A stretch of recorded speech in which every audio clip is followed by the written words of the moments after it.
Oke, assalamualaikum warahmatullahi wabarakatuh. Waalaikumsalam. Oke, sekarang gua bareng Ustadz Sandi, Bang Sandi. Nah, Ya, gimana kabarnya Bang Jamal? alhamdulillah. Sehat ya? Alhamdulillah. Alhamdulillah, Bang. Abang, nama abang siapa, Bang? Perkenalkan nama saya Bang Sandi Alfarizi. Bang Sandi. Ya. Jadi saya ini praktisi, praktisi bekam dan ruqyah syar'i. Jadi ruqyah yang disunahkan oleh baginda Nabi Muhammad SAW. Ya, begitu singkat profilnya Bang Jamal. Iya, kita bongko di pinggir warung ketoprak dan sembako. Kita di sini ngobrol-ngobrol aja nih, Bang ya. Boleh Bang Jamal. Saya silakan. mau ngobrol tentang Abang sebagai praktisi ruqyah. Ya, gitu. boleh, boleh. Silahkan Bang. Kita berbagi ilmu kepada yang lain ya, Bang. Ya. Karena kan saya sebagai orang awam nih, Bang ya. Ya, artinya saya awam sekali dan saya juga pernah sekali mengikuti ruqyah gitu, Bang. Gitu. Iya. Cuman ya saya belum bisa merasakan apa-apa. Mungkin sayanya masih jiwa nongkrong gitu. Oke, nah.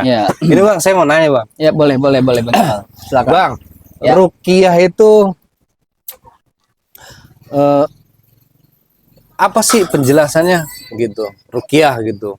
Yang saya tahu kan ruqyah itu dia jampe-jampe nih. Bahasa saya nih, bahasa orang awam gitu, jampe-jampe orang itu. Nah, ruqyah itu wajib atau enggak, Bang, bagi setiap orang gitu, Bang?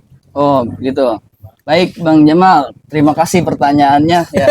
Saya nanya aja, Bang. Ya, saya jawab nih Bang Jamal ya. Ya, apa sih itu ruqyah gitu? Betul, Bang Jamal. Ya. Ruqyah ya dalam bahasa Arab bisa dikatakan jampe-jampe. Tapi jampe-jampenya yang lurus, yang syar'i ya, sesuai dengan syariat Islam ya. Jadi ruqyah itu terbagi dua ternyata Bang Jamal. Ya. Oh, ada dua. Ada dua. Yang pertama ruqyah syar'i, yang kedua ruqyah syirik Bang Jamal. Gitu. Ruqyah syar'i dan ruqyah syirik. Oh, saya jelasin satu-satu deh Bang Jamal ya. Iya, nah itu. Nah, kalau ruqyah syar'i ini ya ruqyah yang sesuai dengan tuntunan Nabi Muhammad SAW ya. Proses ruqyahnya dengan cara membacakan ayat-ayat suci Al-Quran dan sunnah-sunnah atau hadis-hadis Rasulullah yang dibacakan kepada kliennya ya, dan meminta pertolongannya hanya kepada Allah Subhanahu Wa Taala. Satu saja Bang Jamal seperti itu ya. Itu singkatnya. Nah, kalau ruqyah syirik ya, ruqyah syirkiyah ya, ruqyah yang dimana meminta pertolongan kepada makhluknya Allah. Ya, contohnya meminta kepada bangsa jin, tapi meminta juga pertolongan kepada Allah. Sedangkan Allah itu tidak mau diduakan Bang Jamal. Jadi kalau kita menduakan Allah, itu sama juga kita berbuat syirik ya. Jadi banyak sekali ya di masyarakat kita mungkin ya, karena keawaman ilmu ya. Jadi banyak tuh Bang Jamal yang datang ke ruqyah-ruqyah yang syirik. Ya, salah satunya ke dukun, ke paranormal, ke orang-orang pinter gitu Bang Jamal. Yang itu yang harus kita luruskan akidah masyarakat kita Bang Jamal, seperti itu. Oh, jadi gini Bang, biasanya itu masuk ruqyah syirik jatuhnya, kategorinya lah. Walaupun kadang kan dulu ya, bukan dulu ya, mungkin ada beberapa dulu temen pernah gue pengen ini nih kebal atau gue pengen penglaris terus penglaris usaha gitu Bang ya, usaha atau apa, dia kebal, dia datang, dia minta bantuan itu entah itu dukun atau apa, saya nggak tahu, tapi dia itu mendapatkan sesuatu gitu. Betul. Untuk ya sebuah benda gitu. Itu masuk ruqyah atau gimana Bang? Jatuhnya dia kan meminta kan tadi betul. Kan ya itu masuknya ruqyah syirik Bang Jamal, dimana dia mendatangkan seseorang paranormal, dukun ya, dan macam-macamnya ya, tidak sesuai dengan syariat. Contohnya dia diberikan wapak ya, atau misalkan keris ya, keris atau bacaan kertas yang dituliskan berbahasa Arab ya, lalu disuruh direndam di air lalu diminum. Nah, itu sesuatu yang menyimpang yang Jamal ya. Itu dengan alasan nanti supaya usahanya bisa laris ya, atau bisa kekebalan di dalam tubuh gitu, atau ingin memikat wanita. Wah, ya nah, itu Bang Jai, Bang Jamal ya. Itu bisa menyebabkan kesyirikan. Jadi mereka bergantungnya bukannya kepada Allah Bang Jamal, tapi ke benda-benda tersebut gitu. Sedangkan Allah berfirman ya di surat Al-Ikhlas Bang Jamal, A'udzubillahi minasyaitonirrajim. Qul huwallahu ahad. Katakanlah Allah itu satu, Allahu somad. Allah tempat bergantung. Ya. Bergantung itu maksudnya banyak. Ya, salah satunya kita meminta rezeki hanya kepada Allah, meminta perlindungan hanya kepada Allah. Pokoknya minta segala sesuatu yang ada di dunia ini hanya kepada Allah, bukan melalui benda-benda Bang Jamal. Gitu penjelasannya. Nah, mengenai tadi Bang, kita nyambung sedikit nih. Pengalaman pribadi gitu. Ya, Masalah tadi tuh, wah, buat memikat cewek gitu. Nah, terus saya pernah baca gitu Bang dulu. Ya. Baca bahwa kalau mau memikat cewek, saya pelajari sendiri mandiri gitu. Artinya ngelihat di buku gitu, suruh baca surat ini nih, Yusuf gitu. Ya. Katanya nanti cewek itu akan tunduk. Dan saya pernah jalanin gitu Bang untuk karena saking seneng sama tuh cewek dulu waktu zaman bujangan lagi mencari cita. Terus kemudian saya pernah tuh Bang baca bahwa petunjuknya begini ya, tulis surat ini terus kita baca 3 kali, taruh di bawah bantal tidur, kita tidur di situ Bang. Itu pengalaman saya. Setelah saya tidur itu Bang, itu saya ngimpinya kagak enak, langsung saya buang itu udah. Nah, itu saya termasuk apa karena memang saya kurang pengetahuan atau memang namanya demen sama cewek kan, mana mungkin curhat sama ustadz atau apa, saya minta biar dia tunduk sama kita gitu.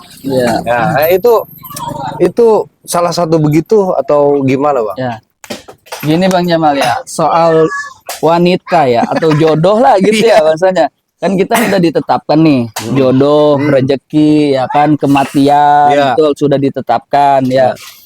Adapun rezeki sudah ditetapkan sama Allah, tapi kita harus ikhtiar ya supaya mendapatkan rezeki itu ya. Ada yang dijemput, ada yang dicari, ada yang datang sendiri gitu Bang Jai. Ya, begitupun soal jodoh Bang Jamal. Bang Jai mulut sih ya. Enggak apa-apa. Ya. Begitupun soal jodoh, ya ada yang harus kita usahakan, ikhtiarin gitu ya. Salah satunya ada yang udah tinggal jemput aja, ada yang datang sendiri, ada yang harus dicari ya.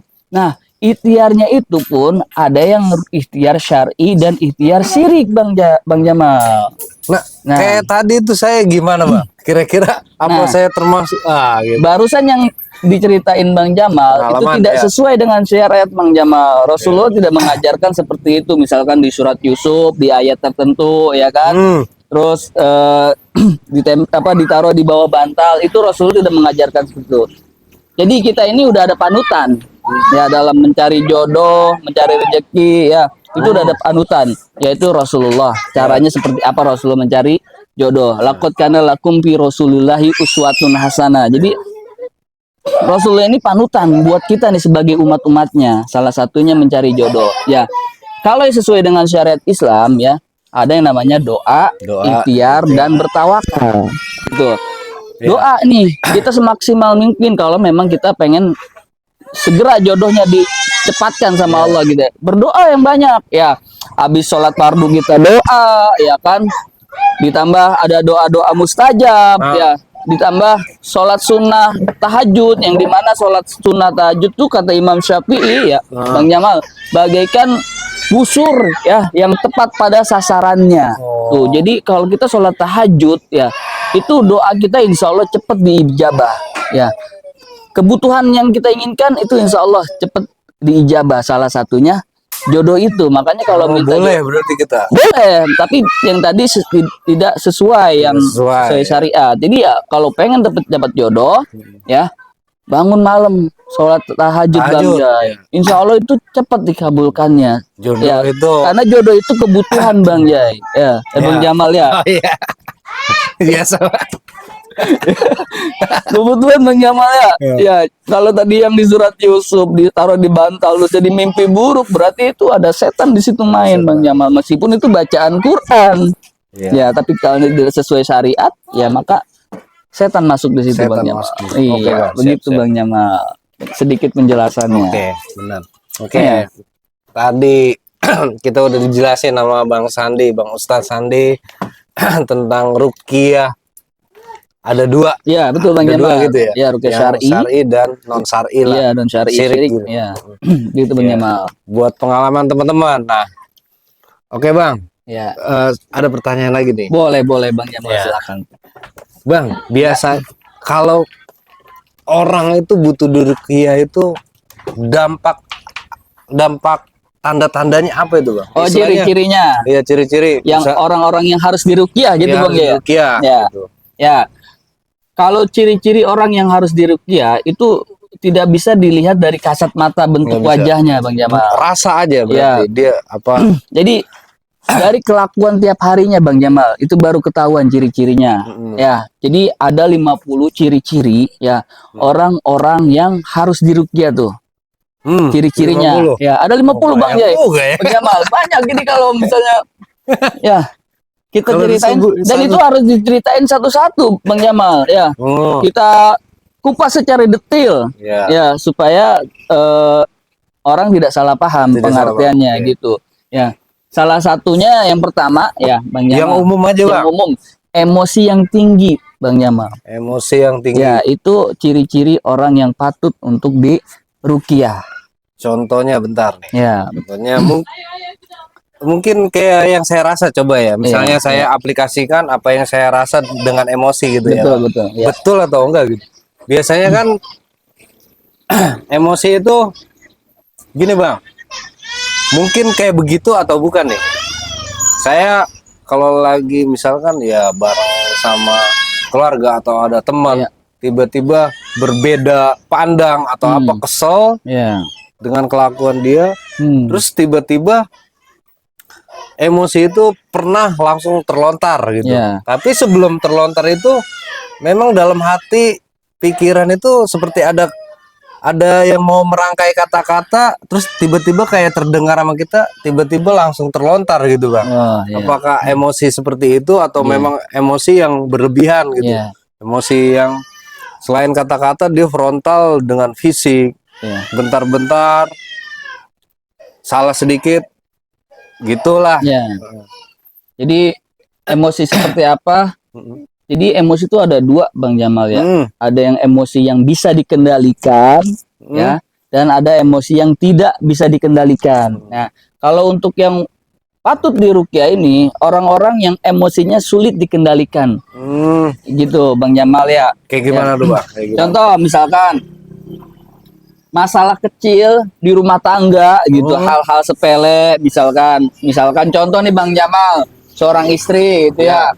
Seorang istri ya nyetrika baju suaminya kurang rapi itu kan itu masalah kecil ya, tapi bisa menjadi masalah besar dengan cara ngomel-ngomel ke istri gitu, ini kurang rapi, ini kurang bagus, ini kerahnya kurang bagus nih, kurang rapi, masih ada lipetan-lipetan, hal-hal kayak gitu yang bisa menyulut emosi besar, masalah jadi lebih besar.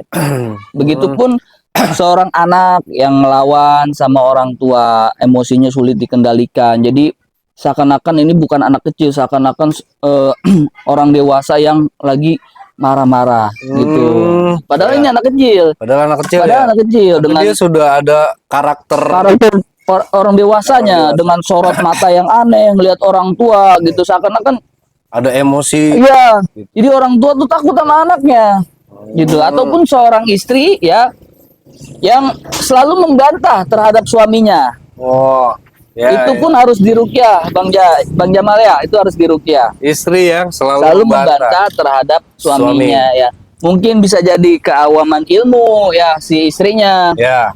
Ya, karena kan surganya seorang istri kan ada di suaminya. Ya. Nah, mungkin dia belum paham ilmunya, jadi setiap masalah rumah tangga merasa istri ini selalu yang berkuasa, ya, selalu yang merasa berkuasa di rumah tangga, ya. Jadi efeknya karena sang suami mempunyai karakter harga diri yang tinggi, gitu, Bang Jamal ya. Si istri merasa berkuasa, nah di situ nggak sefrekuensi, akhirnya jadi keributan besar. Terus. Ya, itu salah satunya. Jadi emosi yang sulit dikendalikan. Jadi tapi ketika sudah emosi, terus kejadian misalkan memukul atau menampar, dia akhirnya menyesali perbuatan itu. Tapi nanti kelanjutannya melakukan lagi, padahal itu yang dia perbuat itu udah salah, Bang Jamal. Salah, ya. Itu bisa jadi karena dorongan setan. Ya, dorongan setan supaya si suami atau si anak atau si istri ini berbuat jahat kepada keluarganya. Gitu, Bang Jamal. Ya. Oke. Ya, gitu. Berarti kalau emosi yang tadi saya itu memang sih ada rasa pengen begini apa enggak nih? Ya. Lakuin atau enggak? Ya. Gitu. Nah, itu emosi terkadang. Ya, makanya ada obatnya, Bang Jamal. Ketika kita mau emosi nih, Rasulullah udah mengajarkan gitu ya. Ketika kita mau emosi, ya, posisi kita lagi diri nih, misalnya. Itu baca a'udzubillahi minasyaitonirrajim, aku berlindung kepada Allah dari godaan setan. Lalu kita duduk, Bang Jamal. Oh, gitu. Berdiri, duduk. Ya, kalau emang kita emosinya lagi posisi berdiri, ya a'udzubillahi minasyaitonirrajim, kita lalu duduk. Ya, kalau misalkan kayak masih emosi juga, baca a'udzubillahi minasyaitonirrajim, lalu kita berbaring. Kalau masih emosi juga, kita ngambil wudu, Bang Jamal. Insya Allah dengan itu emosinya sudah tidak ada lagi, sudah netral. Gitu, Bang Itu Jamal ya. obat mandiri ya, Bang. Wah, diajarkan Rasulullah. Masya Allah ya, Bang Jamal ya, udah diajarkan semua gitu ya, tentang gimana cara mengendalikan emosi. Iya, gitu. Oke. Bentar, Bang. Iya.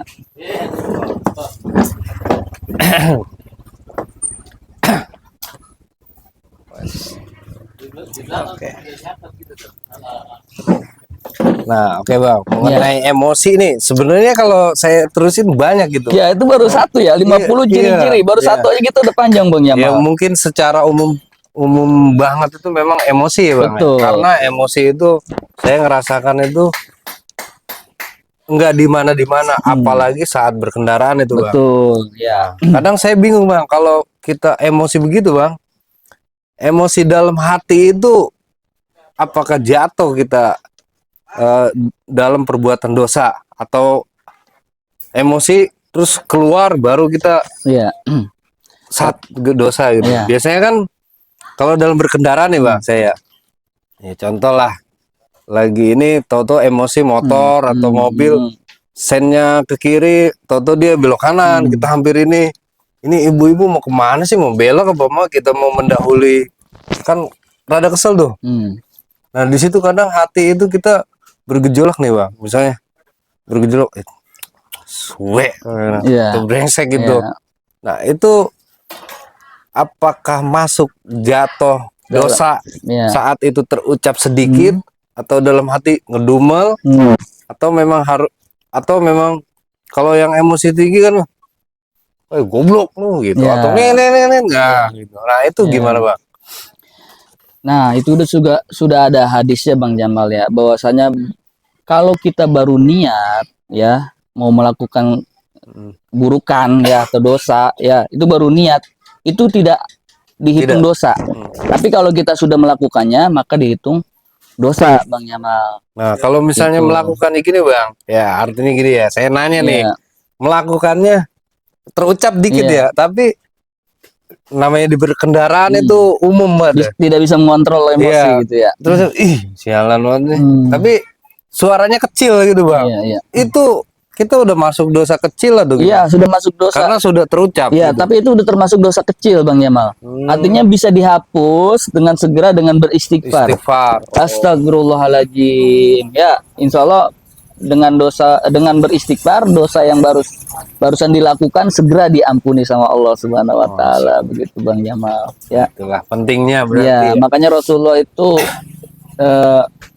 manusia yang paling mulia, manusia yang udah dijamin masuk surga. Sehari itu dalam sebuah hadis bisa sampai 100 kali beristighfar. Sehari itu manusia yang udah nggak punya dosa tuh. Iya. Tiap hari 100 kali istighfar. Sedangkan kita siapa kita Bang Jamal gitu ya. Makanya kalau ada umat Rasulullah tidak beristighfar, ya maka termasuk manusia-manusia yang sombong. Dan sombong itu keturunan dari iblis Bang Jamal. Iya. Ya, makanya istighfar. Nah, mudah-mudahan kita jauh-jauhin ya. Betul. Ya mungkin teman-teman itu salah satunya aja yang umum. Kalau diceritain nggak cukup waktunya gitu ya. Nah, oke Bang, kita lanjut nih Bang. Pertanyaan banyak Bang. Artinya ruqyah, kita balik lagi ke ruqyahnya. Ruqyah itu ya Bang Jamal. Ya, siap boleh. Ruqyah itu apakah hanya untuk makhluk Bang? Maksudnya makhluk itu manusia gitu Bang? Atau bisa juga dia meruqyah suatu tempat atau tempat usaha. Kadang kan wah tempat ini harus dibersihin dulu nih. Berarti kan artinya nggak jauh beda sama manusia gitu Bang. Artinya bukan nggak jauh beda, artinya ada persamaan nih, manusia aja harus dibersihkan gitu. Gitu. Terus ada bahasa tempat juga. Wah ini tempat kayaknya kurang ini nih, kita harus bersihkan. Artinya bersihkan secara ya biar auranya anu lah Bang. Itu pernah ada nggak kayak gitu? Apa Abang ada pengalaman gitu? Kalau pengalaman kayak gitu terkait ruqyah rumah, ya terkait tempat usaha gitu Bang Jamal ya, atau rumah yang baru ditempatin gitu ya, atau rumah yang sudah lama ditempatin tapi hawanya tidak enak Bang Jamal. Ya kayak ada suara-suara yang terdengar nggak jelas gitu ya. Ya. Jadi ruqyah itu bukan hanya kepada manusia saja Bang Jamal ya, tapi ke bangsa jin juga bisa Bang Jamal ya, ke bangsa jin karena karena Allah berfirman wa ma khalaqtul jinna wal ins illa liya'budun, tidaklah Allah ciptakan jin dan manusia kecuali untuk beribadah kepada Allah. Ya. Jadi ternyata jin itu perlu diruqyah juga ya. Tapi gimana Bang jin? Saya kan bingung. Ya, itu nanti ya next kita akan mungkin membahas lagi atau membuat konten di mana kita ngobrol-ngobrol lagi. Kita langsung praktekin ya Bang Jamal ya. Oke, nanti boleh, kita akan praktekin gimana cara meruqyah bangsa jin. Wah, seru nih kayaknya. Boleh. Makhluk yang tidak nampak kita bisa ruqyah. Itu nanti insya Allah lain kesempatan Bang Jamal ya. Tapi yang kita bahas ruqyah tempat gitu tadi yang Bang Jamal tanyakan ya. Pernah beberapa kali dapat klien yang dimana dia berkeluh kesah tentang usahanya yang sepi Bang Jamal. Tadinya rame gitu kan, bertahun-tahun rame, tiba-tiba blok aja, kok sepi ya, seakan-akan pelanggan ini pada kabur. Sebenarnya itu pelanggannya nggak kabur Bang Jamal. Jadi pelanggannya tuh datang cuman melihat kayak tokonya itu tutup. Padahal buka, Bang Jamal. Tapi dia melihat kayak tokonya tutup. Akhirnya dia pulang lagi. Akhirnya lewat aja. Akhirnya lama kelamaan pelanggannya habis, gitu. Karena, nah itu ada orang-orang yang jahat gitu mungkin Bang Jamal ya, menutup usaha kita, rezeki kita ya. Ya karena persaingan usaha, bisa jadi persaingan usaha, bisa jadi persaingan pribadi dan macam-macamnya, masalah pribadi itu bisa jadi Bang Jamal. Nah biasanya mereka ada yang melempari kotoran ke tempat usaha itu Bang Jamal. Ada yang melempari tanah kuburan ya. Ada yang bikin apa sih patung-patung kayak sejenis pocong ya. Lalu sering ada tuh di sosmed. Ya kan di sosmed mungkin ada ini bikin kayak pocong atau foto segala macam bahkan dikubur di tempat usaha itu gitu. Akhirnya usaha itu sepi Bang Jamal. Itu banyak kejadian. Terus cara penanganannya seperti apa? Cara penanganannya itu diruqyah Bang Jamal. Itu bisa ruqyah tempat. Ruqyah tempat dengan cara ya membacakan ayat-ayat suci Al-Qur'an di tempat tersebut. Ke air dulu Bang Jamal. Jadi media air. Medianya air ya, air kita bacakan ayat-ayat suci Al-Qur'an. Jadi minta tolongnya bukan ke airnya tapi ke Allah tetap. Jadi ini mah airnya ini hanya sebuah sarananya saja Bang Iya, Yamal. Nah, ketika kita membacakan ayat suci Al-Qur'an ke air tersebut ya, lalu kita semprotkan ke tempat usaha itu. Air yang sudah dibacakan ayat-ayat Iya, ruqyah. Kipas-kipas. Ya, dikibas-kibas, ada yang pakai semprotan kayak kispray gitu ya. Sambil membacakan ayat kursi Bang Jamal. Gitu. Insya Allah hal-hal yang tadi yang menutup usaha Allah buka kembali Bang Jamal. Oh, Ya. iya. Terlepas orangnya juga harus ada peningkatan ibadah Bang Jamal. Jadi jangan ngandelin di Rukia terus tokonya tiba-tiba rame. Ya, jangan ngandelin hal itu aja Bang Jamal, tapi si punya tokonya pun harus ada peningkatan ibadahnya. Mungkin bisa jadi tokonya sepi ini ujian karena kenapa lagi rame dia lupa sholat. Iya, Betul. Lagi rame. Ya. Lagi rame dia lupa sholat ujian kan. Wah, akhirnya dibikin sepi.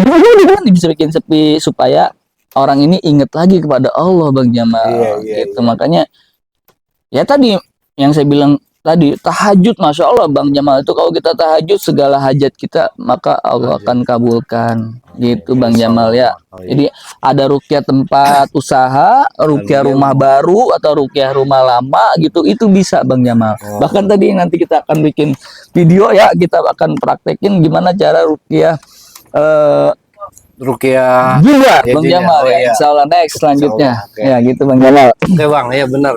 Berarti terhadap tempat atau sesuatu melalui media air, saya pernah lihat tuh Bang di sosmed, bener saya apa eksperimen orang Jepang atau orang Cina, saya nggak tahu dah. Jadi dia eksperimen sebuah beras atau nasi, yang satu dia nasi ini dalam beras nasi ini, yang satu dibicarakan tentang hal positif. Baik, misalnya terima kasih ya gitu. Satu itu. Yang satu dengan kata-kata tidak bagus, kurang ajar kau gini. Yang satu dibiarkan. Saya ngeliat di itu, ternyata jelang seminggu atau berapa hari itu nasi yang dibikin positif, dia itu warnanya masih cakep, masih gitu. bagus. Masih bagus. Yang ini udah hitam gitu. Jadi dampaknya ke air mungkin seperti itu ya Bang. Bisa jadi seperti itu. Dengan kalimat apa yang baik aja, dia itu ada dampaknya. Betul. Gitu, seolah-olah hidup gitu. Nah, jadi air itu makhluk Allah Bang Jamal ya, salah satu makhluk Allah juga. Maka mereka pun bertasbih. Jadi pohon ya, tanah, udara, air itu semuanya bertasbih kepada Allah Bang Jamal. Ketika air itu dibacakan ayat-ayat suci Al-Qur'an, ya maka makhluk air ini ya akan bersenang hati mendengarnya. Bahkan ya di penelitian Jepang juga, ketika ayat suci dibacakan Al-Qur'an, maka seakan-akan airnya itu hidup Bang Jamal. Dia gerak sendiri. Oh iya. Ya kan, kalau air tenang kan nggak gerak ya. Tapi ketika dibacakan ayat Quran, ayat suci Al-Qur'an, dia akan bergerak. Gitu Bang Jamal. Makanya itu salah satu jadi mediasi untuk meruqyah. Nah, tapi para dukun pun sama Bang Jamal, pakai air. Sama ya. Ya, tapi bedanya mereka bukan membacakan ayat-ayat suci Al-Qur'an. Bedanya mereka pakai jampe-jampe. Ya, jampe-jampenya biasanya menyebut nama karuhun-karuhun. Seperti itu Bang Jamal. Makanya kita sebagai umat Nabi Muhammad ya harus detil, bisa mengetahui mana ruqyah yang syar'i, mana ruqyah yang syirik, harus bisa membedakan Bang Jamal. Seperti itu. Oke, teman-teman. Ya. Itu tadi perbincangan kita nih. Sebenarnya masih ada Bang. Mungkin terakhir nih Bang. Ya boleh Bang Jamal. Ada nggak ya namanya ini Bang? Saya apa ya? Bukan ada nggak gitu. Ya sekali dua kali pertanyaan lah Bang nih ya. Dua kali. Yang satu gini Bang. Saya pernah baca gitu Bang. Nggak tahu itu hadis atau apa, karena saya orang awam, artinya nggak tahu itu hadis. Yang saya tahu mah bacaan itu ini gitu. Jadi bahwa katanya manusia itu manusia nih Bang. Ya. Tidak boleh dia diminta ruqyah, Ya. tapi harus dia diruqyah. Ya. Maksudnya dia yang minta duluan apa gimana Cara gitu Bang? penjelasannya seperti apa gitu Bang Jamal? Iya, saya kan bingung. Ada hadis tentang manusia nggak boleh diruqyah gitu. Iya, nggak boleh minta ruqyah gue dong, Iya. itu katanya nggak boleh Bang. Ya, betul. Jadi bagaimana Bang nih antisipasinya? Dia pengen diruqyah. Tapi nggak ada hadis kayak gini nih gitu. Tapi ada hadis kayak gini, tapi dia pengen diruqyah, gue caranya gimana ya biar orang tahu gue harus diruqyah? Iya. Atau saya harus bicara dulu, saya ada masalah begini gini. Iya. Itu artinya itu kan, nah itu. Iya. Apa itu benar atau enggak? Saya nggak tahu hadis atau apa. Iya. Saya pernah baca. Iya. Emang hadis itu Bang Jamal, di mana hadis. Umatnya Rasulullah itu akan kehilangan kesempatan masuk surga tanpa hisab gitu. Dimana maksudnya masuk surga tanpa hisab ini kalau dia minta ruqyah waktu di dunianya. Iya. Karena kenapa bisa hilang kesempatan masuk surga tanpa hisab? Karena rasa tawakal kepada Allahnya sudah berkurang. Gitu. Iya. Jadi bergantung terhadap makhluk.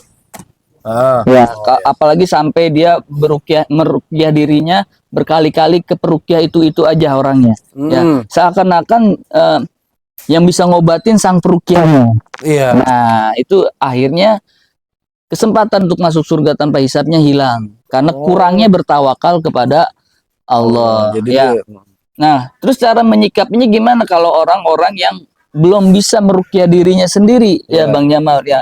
Itu pentingnya kita belajar ilmu agama ya. Kalau orang-orang yang tidak paham ya atau tidak bisa meruqyah diri sendiri, itu boleh minta bantuan sang peruqyah.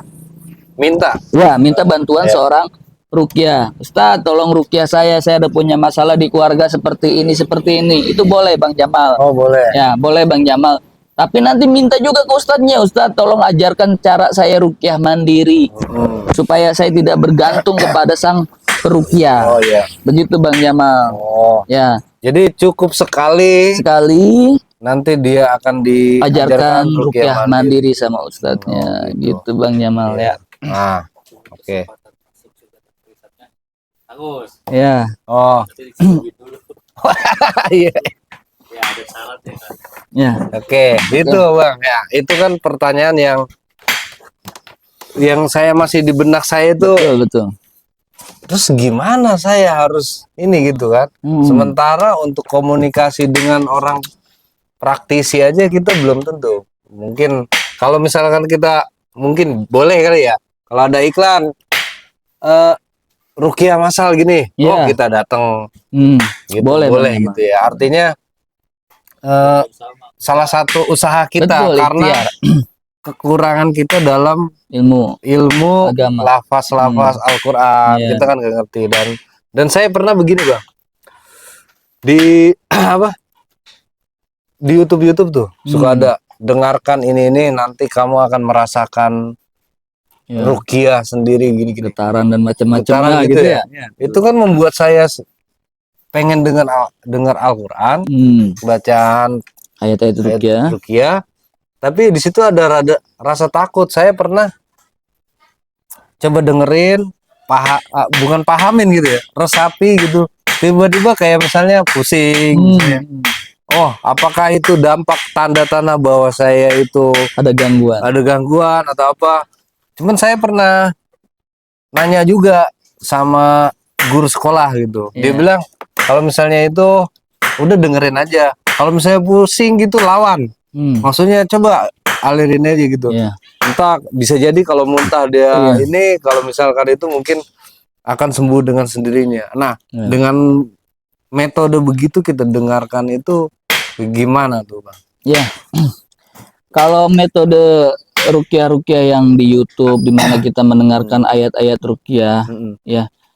itu hanya sekedar untuk mendeteksi saja, Bang. Deteksi. Bang Jamal, kalau memang kita ada gangguan, salah satunya tadi ketika kita mendengarkan ayat ruqyah di YouTube itu terasa pusing atau mual, mau muntah atau ada reaksi-reaksi yang seperti Reaksi ya malas gitu kan. males atau Wah, itu ya kan. males atau tertidur gitu ya, ada yang badannya langsung terasa panas di daerah pundak, punggung dan macam-macamnya, itu hanya untuk mendeteksi ya. Deteksi. Selanjutnya abdolnya itu panggil peruqyah ya yang sudah sesuai Berpengalaman lah, pengalaman di bidangnya ya, karena kalau kita mendengarkan ayat ruqyah di YouTube dan macam-macamnya, kita ketika ada reaksi-reaksi yang berlebihan ya, Segera konsultasi lah ya. iya takutnya kalau kita berlebihan apa Ber- reaksi yang berlebihan di situ nggak ada orang ya, sampai kita joget-joget sendiri karena pengaruh dari si setannya itu, kita bingung nanganinnya. Karena emang kalau orang udah reaksi itu kadang-kadang udah di bawah alam sadarnya, Bang Jamal. Iya. Ya reaksi kayak ngeluarin jurus-jurus silat itu kan, terus nggak ada orang, kita sendirian di kamar, repot juga kayak gitu. Iya. Ya baiknya hanya untuk sekedar mendeteksi. Oh iya, nih kayaknya saya ada gangguan nih. Kok dengar ayat ruqyah malah jadi pusing kepala saya. Nah itu panggil peruqyah gitu, Bang Jamal, untuk mengatasinya. Jadi kalau ada hal-hal yang tidak diinginkan, sudah ada peruqyah yang bisa mengatasinya, Bang Jamal. Gitu ya. Begitu, Bang Jamal. Kira-kira. Siap, Ya. kira-kira.